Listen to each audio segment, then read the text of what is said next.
Hello Santa Fe, I'm Carlene and welcome to Living Santa Fe.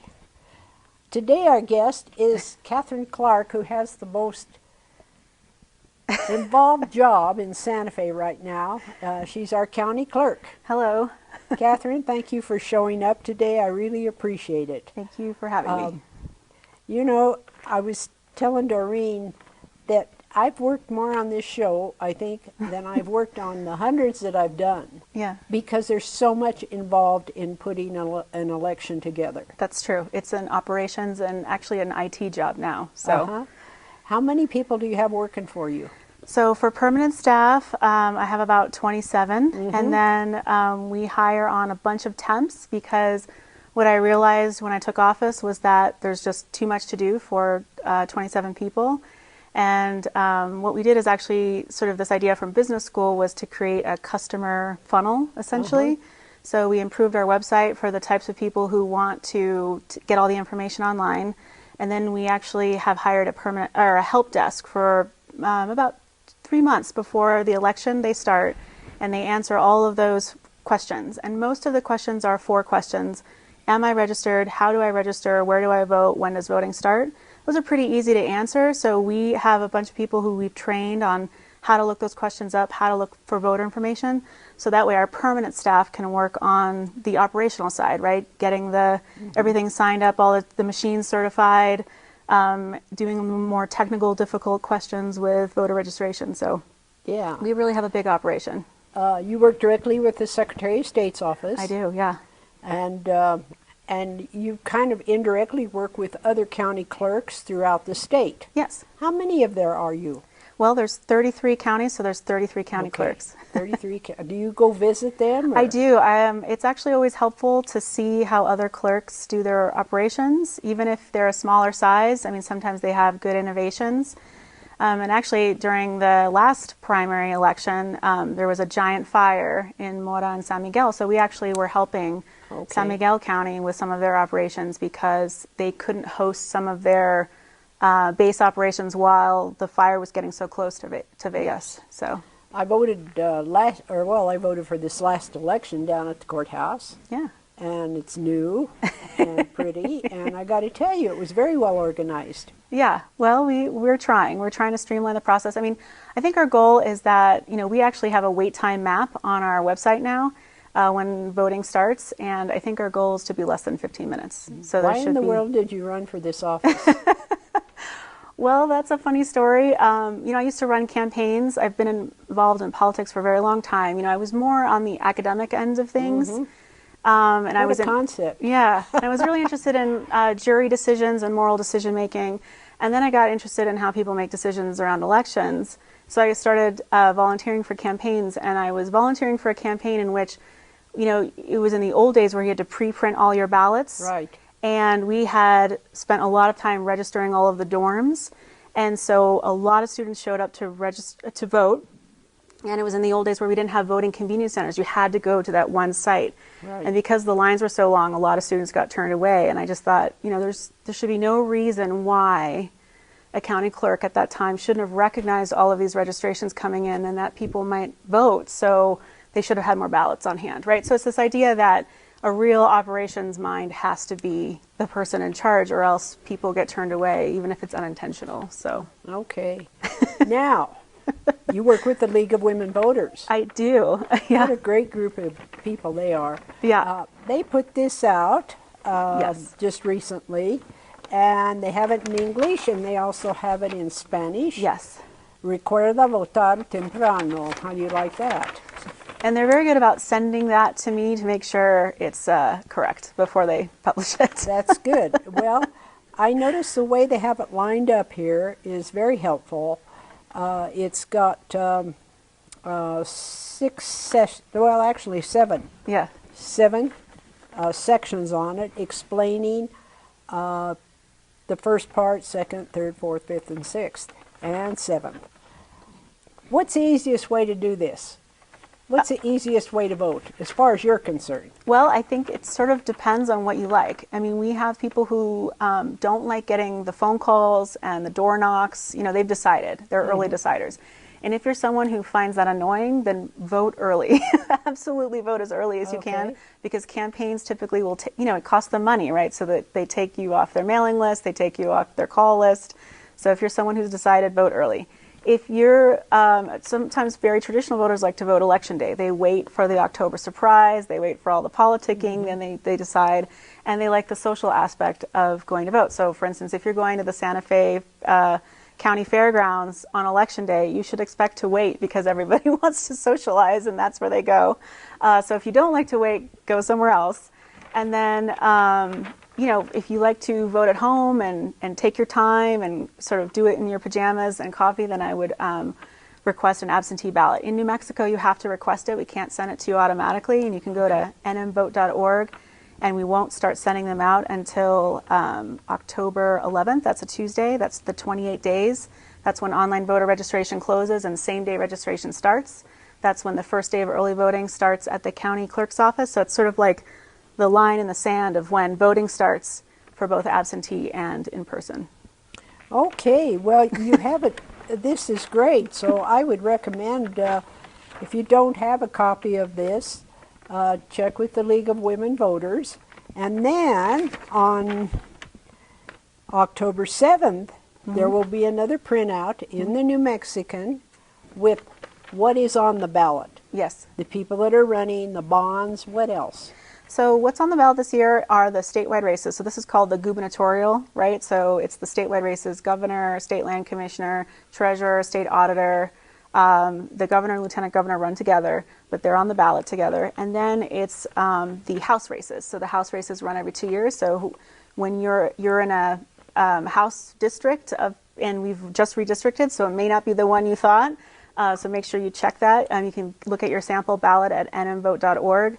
But you will be voting for your House races. Then we have some county races, so that's the sheriff and the assessor is on the ballot, and then magistrate judges, and then there's retention. So retention is very important because you're deciding whether or not we retain Supreme Court judges or appellate judges. And there's actually a independent commission that is paid for and run by the Supreme Court. And they look at all that information and then decide whether, and they make a recommendation. And you can find that information from our website, santafe.vote.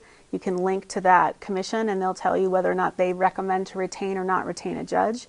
And then there's the statewide constitutional amendments. There's 3 of them. Then there's statewide bonds, which pay for higher education and some other issues. And then there's local bonds. The county has bonds that they want to use for roads and water and some other things. So. Okay. So there's a lot to decide. I guess, no kidding. Now, a couple of years ago, we did an interview with, I believe his name was Alan Curtis from the Secretary of State's office. Okay. In fact, we did that during COVID. Yeah. He came down, we did it at La Fonda because everything was closed except for, yes, for the hotels, yeah. The hotel.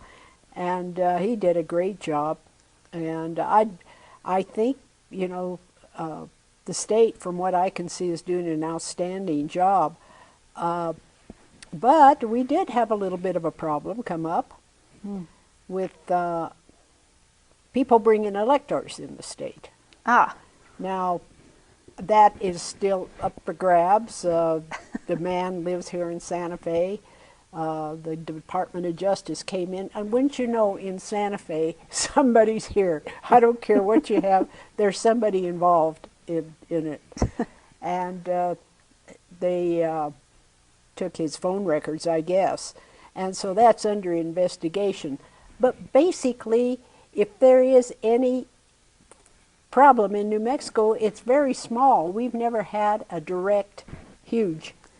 Well, I think what happened as a result of the 2000 election, the Bush controversy election, is that our legislature took a very close look at our laws and wanted to make sure that for whatever reason, if we needed to do an audit or recount, that there would be an automatic process for that. It wouldn't be something that people could just declare that they were going to do. So essentially, in New Mexico, we have machine tabulators, and they essentially tabulate ballots, but the ballot themselves are, by law, have to be marked by the voter, right? That's why you circle. Okay. And that means that if there was a question, or automatically we have processes where if the vote is too close, right, it's within 0.05%, then it automatically triggers a recount, and we run those ballots through the machines again to prove that that was the result.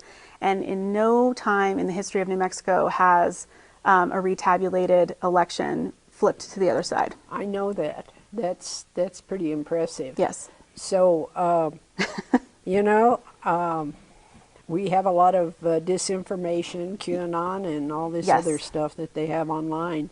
But New Mexico has a pretty good reputation for carrying on a very good election. Well, I mean, to be fair, we were a county that was, during the Civil Voting Rights Act, I think we were we had one county, the only county west of the Mississippi that was under federal oversight. So I think New Mexico has come from a place where it was sort of the Wild West in voting, and now has very carefully thought out laws and procedures for what, for checks and balances. I mean, one of the things that's really important is that in the general elections, the Secretary of State will pick a precinct at random and give it to the county clerks, and we have to pull all the ballots from that precinct, and then we run them through the tabulators. But what we also have to do is pull 100 of them, right? Because, we don't want human mistakes, right? So we want things to be automated, but we always want human verification, right? So you limit the amount of risk in human error by making sure you're having machines that are, unbiased, running everything, but then you always verify the machine with a small sample size. And what we do is we pull 100 ballots from that pile of precinct ballots. And as a reminder, we have voting convenience centers, which means anyone from anywhere in Santa Fe can vote. So those precinct ballots come from all over the county, right? Because people vote all places, especially during early voting. They might be doing it on the way home from work. And we pull 100 of those, and then we hand tally them. And what we have to prove is that the hand tally matches what the tabulator shows. And we use the same tabulators as we did during the general election to prove that those tabulators did what they were supposed to be doing. If there is not reconciliation between the hand tally and the tabulators, then it triggers a total hand tally vote. So Okay. Now, one of the things I want to bring up, and I want to compliment it, poll workers. They're on the front lines of this battle of voting. yes, Most have been trained. they all have to be trained by statute. They're trained, but they're under sustained pressure Yes, constantly. yes. They should not have to put up with this. Their security is very important, and their well-being is very important. And they don't get paid a bunch of money for this. They do get paid, but it's more of a labor of love, I would say, It's a than labor for of big love. bucks. Yes. You talk about this relationship here in Santa Fe. I remember I used to vote at Gonzales, and here come the poll workers. You knew them. They were people you worked with. They Yeah. did it because maybe they needed a little side job, or they did it just so they could see Joe Blow down the street. Yes. And it was wonderful. It was a social hour. And I think that's great. What about your military and overseas votes? Are those sent out? How do you handle that? So what happens is overseas and military voters. So if you are a voter living abroad, if you're a U.S. citizen, you still have the right to vote.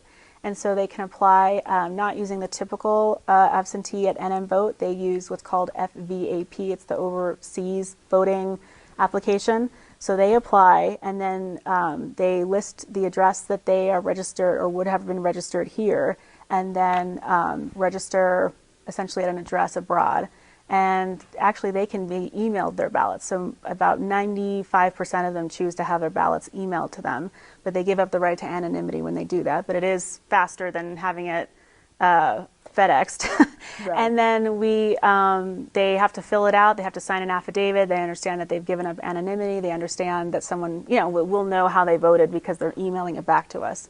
And then they email back their ballot to us. But you protect people's privacy as much as you possibly can. Absolutely, we do. But because in the voting process, when you're voting in person, the poll worker can essentially not look at your ballot. You hand them the permit, right? And that allows you to put your ballot into the tabulator, and you feed that ballot in yourself. And they don't touch it. And they don't touch it. I know. I was impressed with that. And you also have both parties represented. That's by constitution, yes. So every By polling place has party So it's not necessarily, it doesn't have to be, you know, Republicans, Democrats, right? But it does have to be a party split of some kind among the presiding and election judges.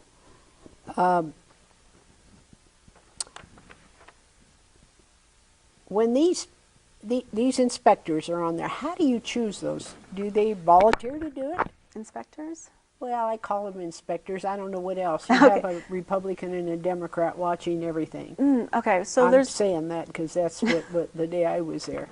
So there's three kinds of people who are involved in sort of the observation process. There are observers, and those typically are like from the UN or the Attorney General or the Secretary of State's office. Okay. Then there's watchers, and those are people who are appointed by interested parties, and those have to be appointed 7 days in advance, and they have to be vetted by the Secretary of State. So what they're looking for are people who are related to candidates on the ballot or anything like that. And then there are what's called challengers. And challengers need not pre-register, but they do have to show up with a letterhead from the local party chair. So the state party chair doesn't appoint them. It is the local party chair of the same party of that challenger who appoints that person, and they have to appear with letterhead. We check to see if they're registered in Santa Fe County with the correct party. And then there's things that they are and are not allowed to do at the polling site. So they can look at the voter roster, but they can't challenge voters directly. Okay. That's the thing I was going to ask you. Last election, I was having lunch downtown somewhere, and a couple that were fairly new to Santa Fe, they had voted at one of the places, and they said, there was a man out in front that was very intimidating. I said, well, did he threaten you? They said, no, but he was very intimidating. I said, report it. Yep, you have to report it. Because there's nothing we can do about it if we don't know about it. Who do they report it to? So they can report it to our office, 505-986-6280, and we will dispatch either the sheriff's deputy or someone to check it out. Typically, we've gotten a little bit better at this, but it used to be, at least during the 2020 election, challengers really weren't told exactly what they were and were not allowed to do. But now I know that several parties train their challengers on what they are and are not allowed to do. And we actually hand them a piece of paper that gives them a list statutorily of what they are and are not allowed to do. Okay. So anything outside of that, we will Okay, that's all I need to know. kindly ask them to stop or leave. I know, and there are people, you know, people are just wanting to be involved, but Yeah. if they don't have any business there, they have no business there. Well, so challengers do have business there, right? Their job is to be the eyes for their party. You know, but they're not supposed to they're not supposed to intimidate anybody. They're not supposed to cause a disruption, but Yeah. they are supposed to make sure that poll workers are doing what they're supposed to be doing. So. or give them improper information. Now, I understand in Colorado, and I don't know whether this rule has gone into effect, I don't know whether it's here or not, but any subversion by a person, that person should be held responsible under law. This includes security defenses or servers, you know, anything that's going to cause problems. Right. Do we have a law like that, an actual law? We have some rules like that. So, for instance, there's a lot of discussion about tabulators, but conspiring to change, alter, tamper, or have access to tabulators without authorization is actually a fourth-degree felony. So even sort of talking about so what we're hearing a lot on social media is that people are going to try to alter or do something at the election or polling sites to prevent us from using a tabulator. But that actually arguably could be problematic. Certainly interfering with an election is a problem. So, I mean, we do have laws in place. I personally think there should be, they should be put in one section in the statute and made very clear about what you can and cannot do. But, I think that's something the legislature has to examine, and I think they're interested in it given all the sort of social media discussions that are happening right now about this election, about the 2020 election. But the reality is that if you see something, say something. If you see someone trying to interfere with the election, doing something they're not supposed to be doing, trying to get access to where they're not supposed to have access, definitely report it. Okay. Yeah, that's always worried me because, you hear about it, like 7 electors coming into this state. They're not even from New Mexico. Well, some of them were in New Mexico, actually were from New Mexico, and I believe the Secretary of State's office denied them access. So they did try to come and cast their votes, their electoral votes, and they were denied. So you are asking for voter registration now, if you haven't. I mean, you know, some people might misplace it or something. No, so you don't have to. So basically the way the process works is you give your name and your year of birth, because a lot of people have the same name. Okay. And then we bring you up, and then we ask you to confirm your address. And then on the signature pad, it shows the name, the birth year, and the address. And we ask you again to confirm that that's correct. And then by signing your name, you affirm that you are the person who is voting for that person and could otherwise get in trouble if you were voting for someone else, just hint, hint. And then once you sign that and you confirm that you are the person in the voter file, then we print a ballot and a permit for you. You know, it's very rare that people vote for the wrong person these days. Typically, what has happened in the past is that sons have accidentally voted for their fathers or vice versa, because it's the same exact name at the same address, and that's why we're so careful to ask for birth year and then ask you to visually confirm that that's where you live, and all your information. So, well, that's kind of what happened to me. You know, last year or the other year, last election, there was some little flaw in the computer, and I told them, actually, on my Social Security, I put my 4 names down. Now, that's probably the biggest mistake I ever made, because it's that long. But I put it down, but it wasn't in the voting thing that way, so I showed them my driver's license. And they got it done for me, and they were polite. They didn't get obnoxious. They didn't, you know, it was perfect. I had to spend a little time there, but they got it done. Yeah, so we now have something called same-day voter registration. So if you are in the wrong district, we encourage you to update your voter registration at same day and then vote, you know, within the 15 minutes afterwards. So it takes us a little bit to process that new voter registration, but it does make for a more accurate voter file. So if you notice that if you've moved or for some reason your address didn't update, you know, use same-day voter registration so that you get the right ballot for your district. Okay. One of the things that's so important that I find, and you know, I hear people say, I've never been a politician, but I'm running for an office. Well, yeah, you run for an office, you're a politician. Unfortunately, politics is part of our life. Yes.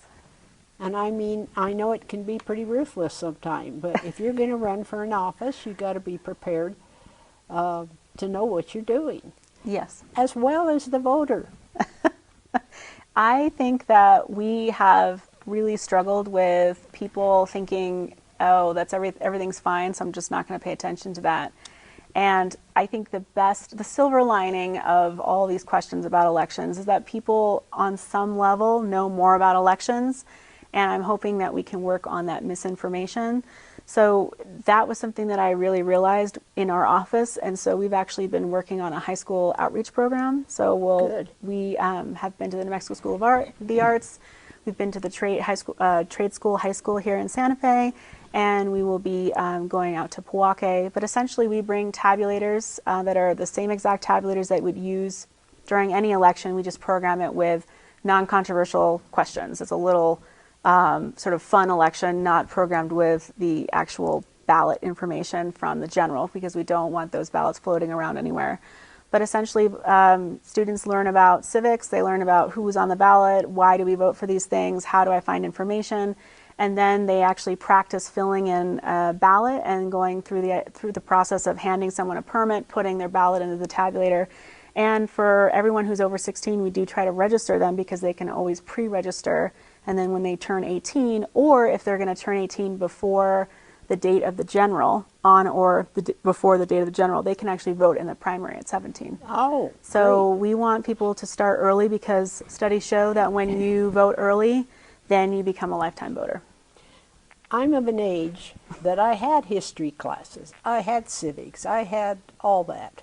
Yeah. When I was studying to do this show, I thought I better go back. And I had to go back a few years in my head. Yeah. And of course, I have a lot of history books and stuff around my house.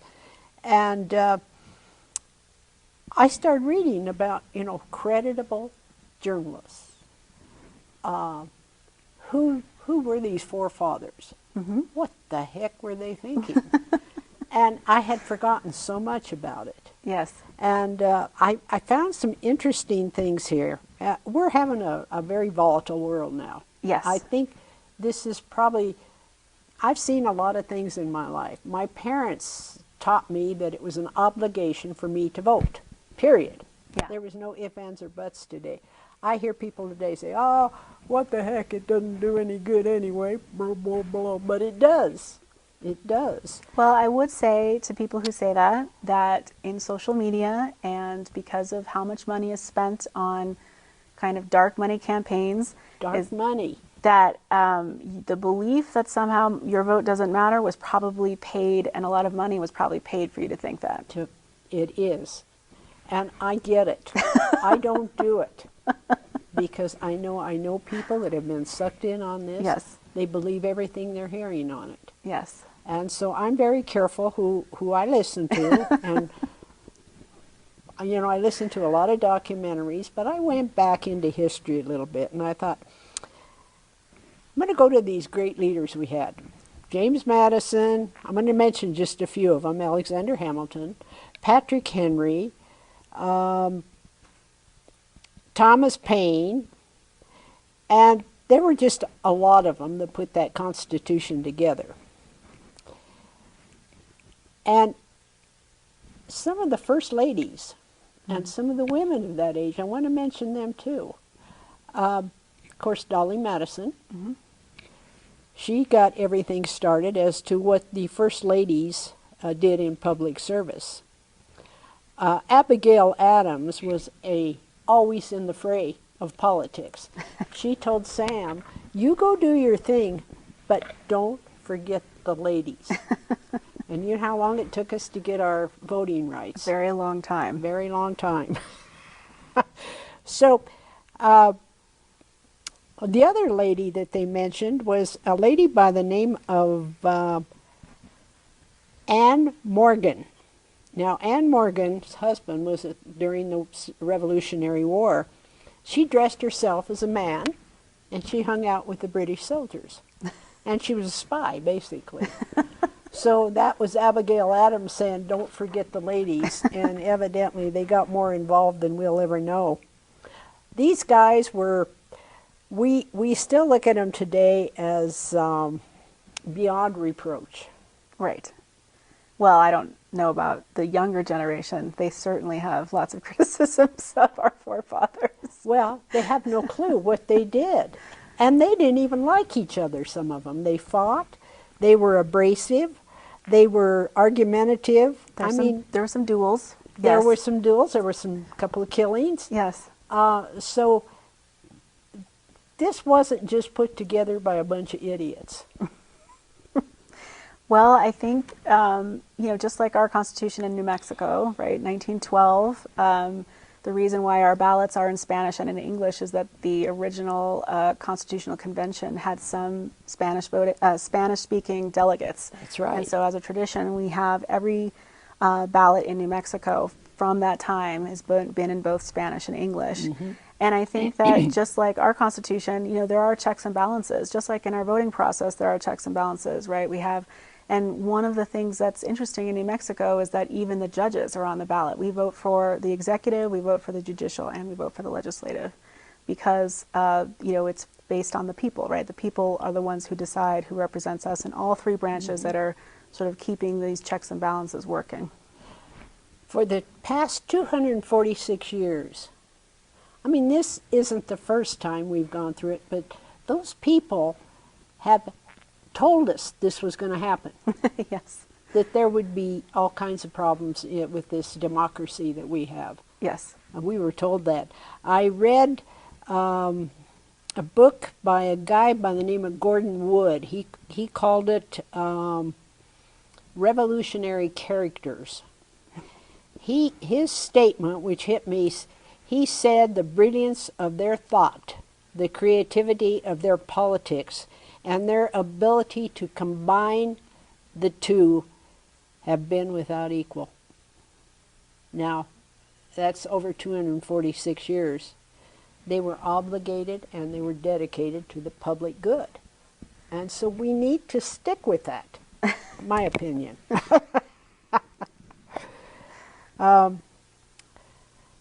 We have a self-government. Mm-hmm. Some of them say our democracy is at stake. I hope not. We have a bond that pulls us together somewhere for our whole nation. I noticed throughout the years that's what's always happened, and I hope 2022 will go down in history as one of the most important elections in my lifetime. Well, I mean, I feel like every year of difficulty. So, you know, my mother talks about 1968 and being on college campuses and watching the police. You know, they were doing sit-ins at college campuses for civil rights, and watching the police come in on horseback and beat people. Right? Oh, yes. And it really felt like the world was ending. I think that the government was against their own people, and you know, that it survived, right? I mean, there was some terrible deaths, Martin Luther King, the Kennedys, right? And it was a period of deep strife, but the Constitution held, right? And I think, you know, it's always important to remember that, you know, every generation thinks that this election is the last, you know, the one that's going to be the most important, or, you know, because of the strife of the day or what's going on. But, you know, our Constitution has held for a very long time.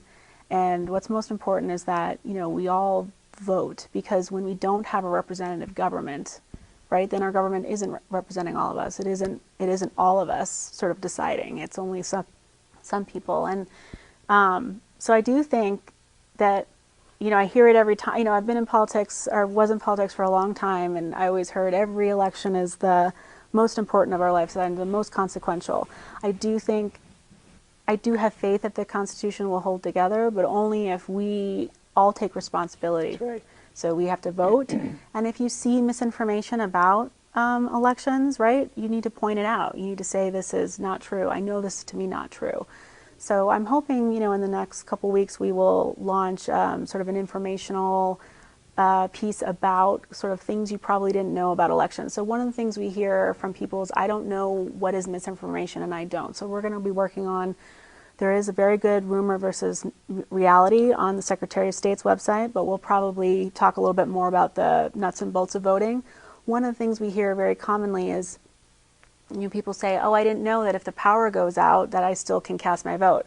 And what you do is, when the tabulators lose power for whatever reason, because we live in New Mexico and sometimes things happen, the tabulators will stay on for a little bit, and then they run out of, you know, they power down because the battery power only lasts a certain amount of time.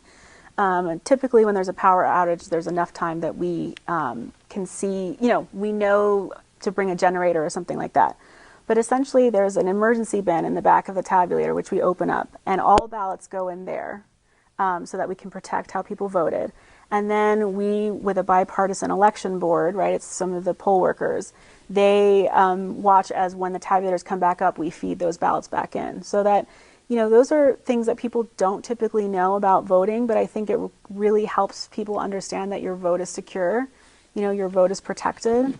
And those are things that if you knew, then when you see some of this stuff online, you could say, no, that's not true. In New Mexico, we do this, you know, so. That's a good idea, because there are so many rumors that float around, and I hear them all, of course. And I said, where did you get that? Oh, I saw it on Facebook, or I saw it, you know, wherever. And I just have to kind of let it go. But a lot of people can't let it go.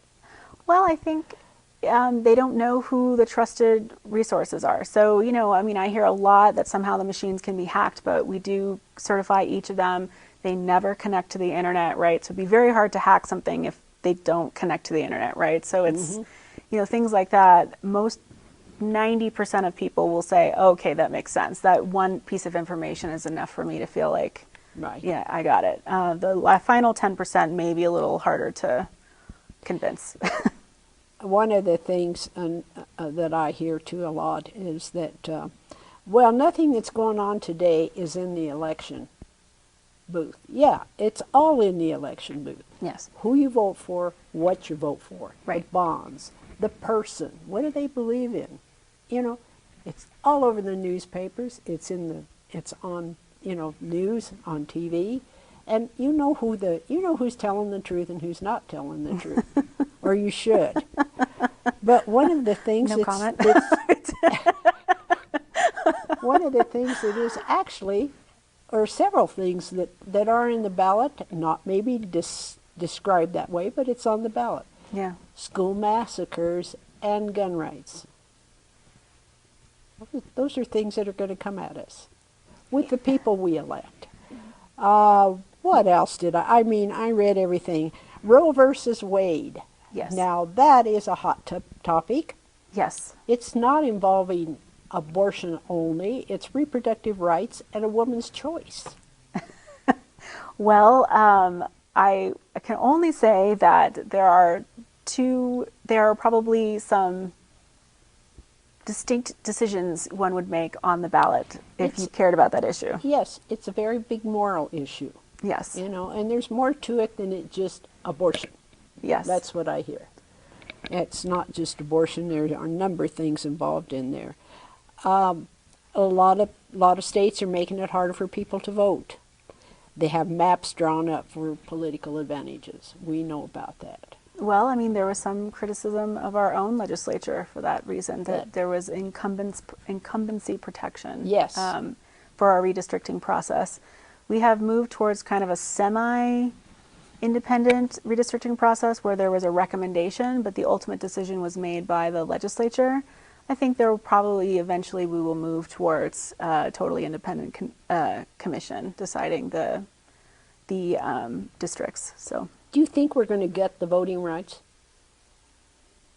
Act, the Voting Rights Act? I think that it's kind of complicated because, the clerks want some of the nuts and bolts part of, and they want to stay away from some of the political positions. So the clerk's affiliate wants things like, so right now when there's an election, we cannot open the books because it used to be that all the voter registrations were in a book, like a physical book. And because there would be recounting and canvassing and all these processes, it would interfere with the ability to tell if the election was run correctly and during the canvass if we started moving people around in the voting books. But now everything's online, it's a virtual database, so we don't need to have the books closed. So for instance, during the primary, I was not able to start processing registrations from 28 days before the election until 45 days after the election, and that meant that we were behind like 5,000 registrations.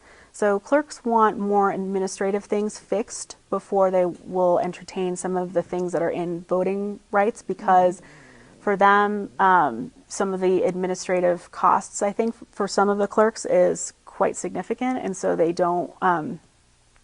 They would like to see what was in SB 6 go through first before SB 8 comes through. So some of the controversial issues were 16-year-olds voting. A lot of legislators, even Democrats, said they didn't want to vote for that. Automatic voter registration, which for big counties is quite the heavy lift, because every voter registration in my office takes 7 clicks and 3 screens. So it's a lot of production for vast amounts of people moving around. Now, if Service, which is our application, Service is what is our online voter registration portal. And in the background, we register. Each clerk owns their own registrations for their own county, and we process things. We take out people who are deceased. We take out people who are felons. We put people back in who have cleared their felonies with probation. We put people in who've moved. It's a lot of. We have NCOA. That's the Postal Service, right? So we move people if they've moved. We do ERIC, which is we have a conglomeration of states, and if we get notification that our social security numbers are matching in other states for deceased or people who've moved, then we send out all these notices. So we're spending all this time cleaning our voting file, essentially trying to make it as accurate as possible. But there are really not a lot of bulk processes in that process. It's very human costly. And so one of the things that was the critique of automatic voter registration was that it would cost the clerks maybe to have double the staff, triple the staff. And as you may know, the legislature has given $0 to the to elections. So there is an election fund, which has been around for 5 years, but $0 has been put into it. Almost all the election cost falls upon the head of the county to hire the employees, to pay the clerk, to have all the equipment, and then the Secretary of State has an MOU, right? She does give us some money, but it's never enough. And her budget is quite tiny. So even though her budget is much smaller, in order to run a general election is about, let's say, $8 million, she doesn't get nearly that. So we put the money, so she gives us money, and then she has to go to DFA to beg for money. So the Voting Rights Act is being held up by this idea that they're trying to do everything without having to understand the operational, human, and financial costs that would cause.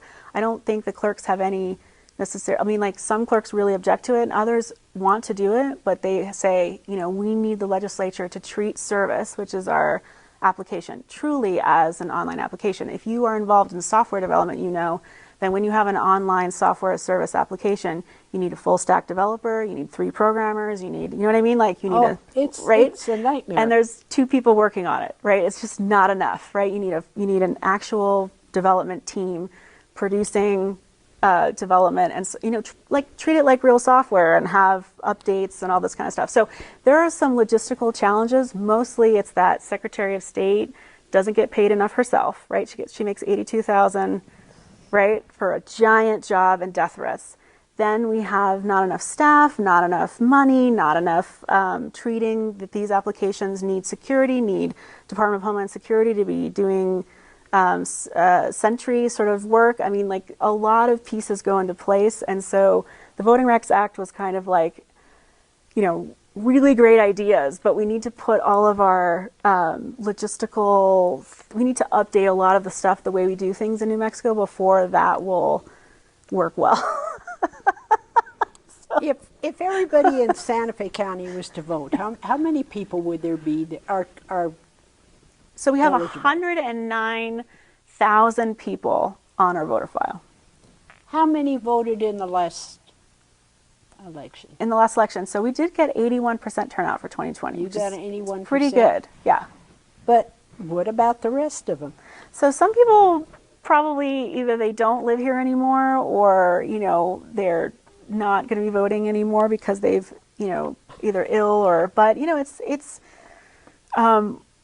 like I said, we are doing a much better job these days of updating our voter registration. So, you know, it used to be we only did one ERIC every 3 years or 2 years.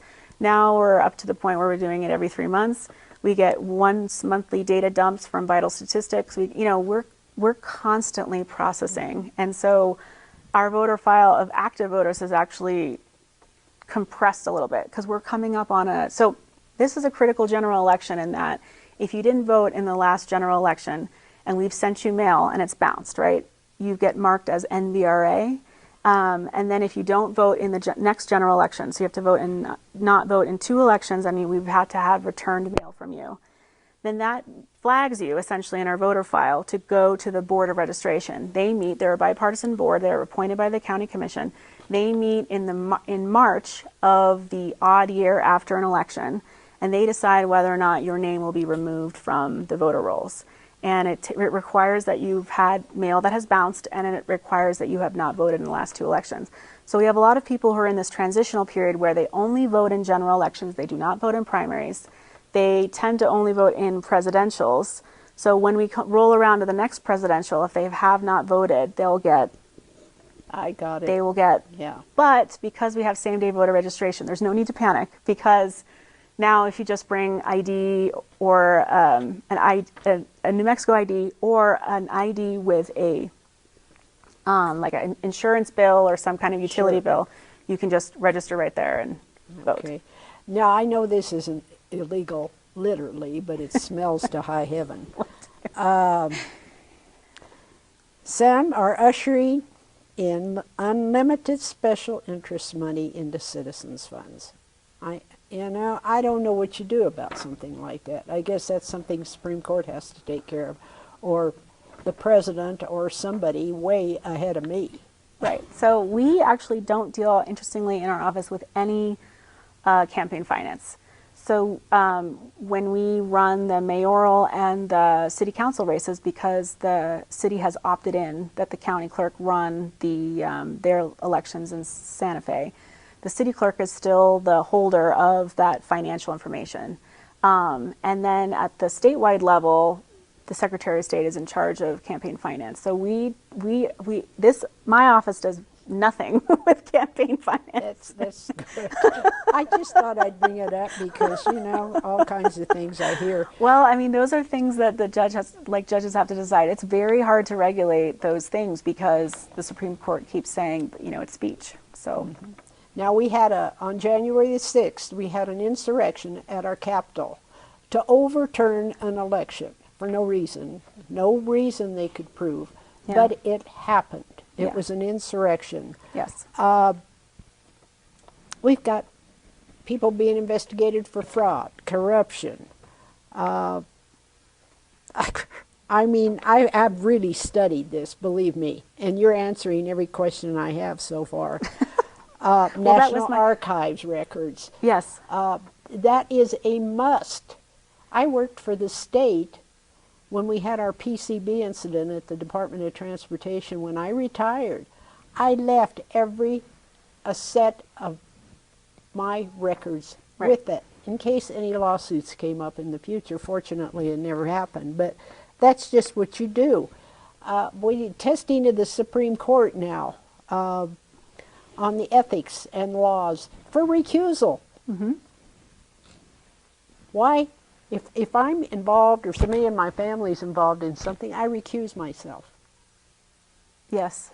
Those are laws that are going to come up in our, I don't know when, but they're going to come up. I will put to you, though, that at the legislature, because we do not pay people, everyone has another job, right? If you are an elected senator, an elected House member, and they do not like to discuss recusal or conflict of interest, because essentially everyone has conflict of interest of some kind, right? It's not intentional. It's just the way that we've created a volunteer, citizen-led legislature. We're the only legislature in the country that does not pay their legislators or have full-time staff. And one of the frustrations I've noticed among voters is they'll say, why can't I get a hold of this person? And I say, well, that secretary that you talked to during the legislative session was only paid for the time that the session is, and then the poor legislator has to manage all of their calls and emails during the off cycle, and it can be quite challenging. So it is very challenging. Yes. So there's we are still evolving, right? We are still figuring out what works best for the rules and the traditions. And I know there's a movement to pay legislators, right? I mean, it's because of, because maybe we're not as much of a rural state anymore. We have a lot more population. Maybe we need a more full-time, right? That's probably will become a constitutional amendment, and voters will have to decide that. So I will be very careful about not to take an opinion on it. However, it is, it's something that's come up, right? And so we may change the way that our legislatures run fundamentally because of these issues that have come up, right? So, I think that the beauty of our Constitution, the beauty of the way that we wrote our Constitution is that, it is not perfect, right? But that's why we have these checks and balances, and that when something comes up, we write our own, we create precedent. We're trying to make a better version. We're trying to do things better. And this was a challenge, I think, for January 6th was my third day in office. I didn't even have badge access to my office. And so we closed for the day because I thought, wow, it's a little too close to the state, it's a little too close to the roundhouse for me to feel like we should just be open, given what we're seeing on television. But, it's scary. It was a interesting day. Yes. It was a horrible day for me. I could not believe what was happening. and to overturn an election that had been, I mean, 60 top lawyers, Republican and Democrats, had okayed, everything was clear. I mean, and then you get 10,000 people attacking our Capitol Yes. and ready to kill. I don't know. I don't know how. I think that there's a lot of misinformation. Many of those folks genuinely believed what they were doing was the right thing. They did. They thought they had been summoned. Yes. And I know that's an unfortunate thing, but here we go back again. But that's part of, and I think it's very unfortunate. And this goes back to the 2016 election, where we noticed among people who are on social media is that people on social media select their own space. So they mute people that don't agree with them, and they only listen to people who agree with them. So you create this siloing effect. And what we're seeing across the country is people are selectively choosing media that's more and more and more one way, and not listening to sort of in the middle media. And they're not friends with people who are different than themselves. And so even though we are becoming a more diverse country, even though we're becoming a country that has a lot of different opinions, and people, in social media, it's sort of the democratizing of everyone's opinion, right? Like no matter what, your opinion matters because you can find 3 people to follow your TikTok account. It also, unfortunately, has a detrimental thing where it makes people very siloed, that it's a vacuum, and people only hear what they want to hear. And what's happened is that in social media, we've been able to manipulate that. So, people gathered a lot of information with all these social media quizzes with Cambridge Analytica. They created a profile, Big Five profile, which actually is cross-cultural and across your whole lifetime if they make a profile about you, and can make guesses, educated guesses about how you'll respond to things that are disgusting or angering or upsetting. And, and unfortunately, negative emotion is very powerful. People don't respond to positive emotion. They respond to negative emotion, fear being the big one. That's why I wanted to put this show on today, because I want people to know that people are doing something out there. So we are trying very hard to, be accessible to everyone, to make sure we're putting out positive and true information, because the job of the county clerk now, unfortunately, it used to be that no news was good news, right? Like, the clerks would always have this feeling of like, great, I'm not in the paper, that's excellent, right? And the EAC, which is the Election Administration Commission in Congress, when we're doing conferences, they all tell us now that your job is now a media job. You're going to have to be proactive. You're going to have to put this information out there, because in the vacuum, in the press, people will want to write negative stories because that's what clicks, that's what sells. And that's what they want to hear, negative. Yes, and so we have to make sure we're putting out positive stories. We have to make sure we're putting out sort of the counter information just to block the misinformation. Have you ever thought about, we're here at a community college. Yes. You were talking about providing courses for people. Mm-hmm. Have you ever considered putting one out to the public? Just the regular public. Come on in, a free class. Yes, so we're going to teach you some civics. We're going to go back to when you were in the 5th grade. So we'll probably do kind of like an online, I've noticed that people, when I talk about election stuff, glaze over about 10 minutes. So it's going to be like, a pretty, and in the social media world we live in now, TikTok videos are maximum 30 seconds, right? And they've gotten it down to a science of when people scroll away or not. So, I think when you're trying to do a class, to most people that sounds like I got out of high school and I never want to go back, right? I mean, so you have to say, you have to make it interesting. You got to make it fun and try to make it sort of rapid fire, quick video, right? 10 minutes of maximum, that here's 20 things you didn't know about elections or something. Right. Well, I'm sorry to say we're in a consumerist, short attention span culture right now. Society, Yes. my God. Yes. I was out the other night. I had a friend come in from out of town, and we were at one of the local pubs having a brew, and there were 3 people sitting in there, but nobody was talking. It was Yeah, I this. know, and all the phones. Yes, I And know. this, and I thought, what kind of date is that? I mean, when I was dating, there was a lot of yada yada going on. Yeah. But now it's sitting there, and sometime one of them will say, "Look at this," or she'll say, "Look at that." That doesn't make sense to me. I don't get it. I'm but sure I'm eventually too we'll damn have, old. you know, phones implanted in our brains eventually. Oh, it's Right now we're coming. just It's coming. Well, I'd like to end this because thank you for being so honest with me. You're I welcome. really appreciate it. And I know people will be able to get in touch if you have any more questions. Yes. What's the email down there? So our general email account is clerk@santafecountynm.gov. Okay. And that's, you know, and our elections website is santafe.vote. We created it to make it really easy to find information and to remember. And you can always call us at 505-986-6280. Okay, I'd like to close this with just a little something positive. I still think the United States is the world's bright light. I really do. This is one reason people from authoritarian countries are coming to the United States. My ancestors came from Italy and from Wales and Scotland, and people are still coming into the United States because we are the bright light.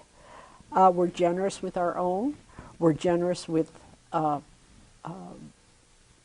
other states, other countries. Look at the fires in New Mexico, the worst wildfires in history. Florida is underwater right now. The federal government is pouring money in there to help. So, and into South Carolina too, because we don't know how far that hurricane's going to go. So this generosity has occurred throughout our history. We the people, that's our mantra. And we the people can make it better or we can make it worse.